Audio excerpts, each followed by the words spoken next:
What's up, family? Welcome back to the channel, man. It's your boy, mrwhaatwaa, and today, yo, hey, man, check this out, man. We got a video called "What is Ramadan?" and that's a very good question. I'm gonna be honest with you. We have some Watwa family members that are not Muslims, and just like me, we are trying to figure out what Ramadan really is. So we have this video right here, man. Shout out to the Watwa family member that posted this link right here, so we can check it out, man. Remember, this is your first time on the channel, and you have not already joined the Watwa family. We're the latest family on YouTube, and that's a fact. Also, before we get started, put a like on this video. Remember, if you got a video you want me to react to, get down in the comment section. Let me know. Now, get to it, man. Let's go ahead and get into this reaction.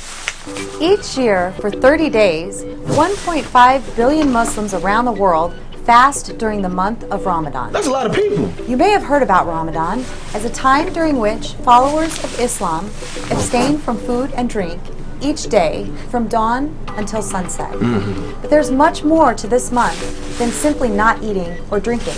Okay. Ramadan is the 9th month of the Islamic lunar calendar. Being lunar means, in effect, that within the span of every 30 years or so, the month of Ramadan falls in each of the 4 seasons, hence the just nature of the lunar system. Just imagine the month arising at the same time every summer or every winter, which brings us to an interesting question. It's hard enough to abstain from food and water for a whole day. How do people do it in the summer? Yeah. Not even water? Actions that Muslims are commanded to avoid during fasting hours include eating, drinking, smoking, having sex, and the list continues. Then they are free vis-a-vis these actions until daybreak of the following day. The time to break the fast, or in other words, to feast, coincides with sunset. It is often a fun time for families and friends who share meals and invite each other over for dinner, or dine with their local community at a mosque or center. Obviously, there are exceptions. For someone with health concerns who requires medications throughout the day, fasting is not an option for them. In general, where fasting compromises an ill person's pace of treatment or prognosis, they are ordered to refrain.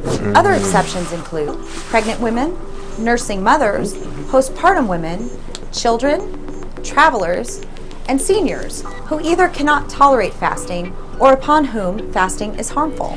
Almost everyone else, fasting is fair game. The month of Ramadan is a time of reflection and self-improvement in terms of oneself, one's behavior with other people, and one's relationship with the divine. Fasting has much inner and outer wisdom underlying it.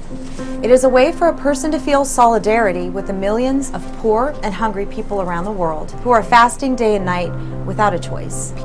People usually take food and water for granted and rarely ever feel real hunger, and so don't think about those who are suffering. Fasting is a means for one to share a little bit in the pain that millions of others go through every day, and to feel more motivated to give to charity to help those who are in need and society's more susceptible ones. Fasting means abandoning, and this abandoning entails physical actions such as eating, drinking, and abstract actions such as abandoning one's ego and becoming totally selfless and annihilated in the divine.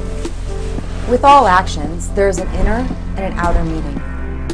The inner objective in fasting is to attain an inner state of silence.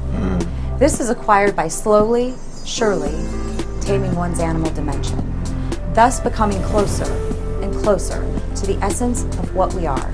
Don't be sidetracked by the negative images you encounter in the media. Why not experience it for yourself and visit your local Islamic center and take part in the Ramadan experience? See how it goes. Get to know yourself better.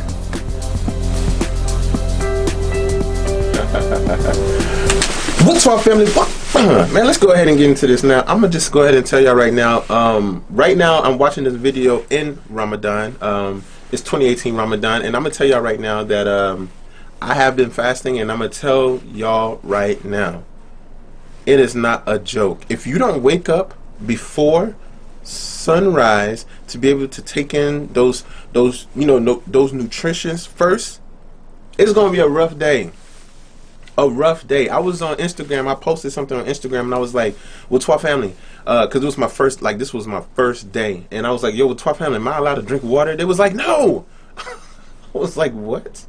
So I'm going throughout the day. I'm like, it was crazy because like I started feeling the headache right here. Started right here, And then when I tell you that headache went all the way to the back of my neck, I've never had a headache right here. And then the feeling you get in your mouth, like I don't know how to explain it, but it's like a bunch. It's like inside, like it's like right here. I think this is where like your taste buds are at, but it's like a tingling sensation. Like like your mouth don't feel dry. It just feels like tingly. Like it's like you have that urge that you need like caffeine, or you need like I guess you could say coffee or caffeine or like soda. Like it's that urge, like you really need something that's high in whether it's like salt. Like you just need something, and you start to just, your mind starts to go crazy. Like you really start to like, everything just looks good. Like you just, and that's the part of the part of Ramadan and part of fasting, because your mind starts to go into that protect mode, and then you start to adjust and start to know how to, you know, stop those urges, know how to control those urges. That's why when you fast, you get those urges, but you know how to control it. So when you do go through real life, you're able to control those urges to, you know, commit crimes, to commit, you know, anything sexual, or to commit, you know, all of these heinous things, or you know, or to be trapped or be sucked in, because you know how to resist. You built that resistance to know how to say no, and know how to say no, that's not good for me. Man, it's a beautiful thing, man. It's your boy, mrwhaatwaa. If you learned something, man, go ahead and get down in the comment section. Let me know what you learned. I will be down there in the comment section commenting back, because I do like to talk to my Watwaa family, because y'all are family. Like, y'all are literally Watwaa family. Y'all the Liz family on YouTube, and that's a fact. And also, before you leave this channel, please put a like on this video. And remember, guys, I will see you tomorrow. Why? Because I post videos every day. So please take care. Stay safe.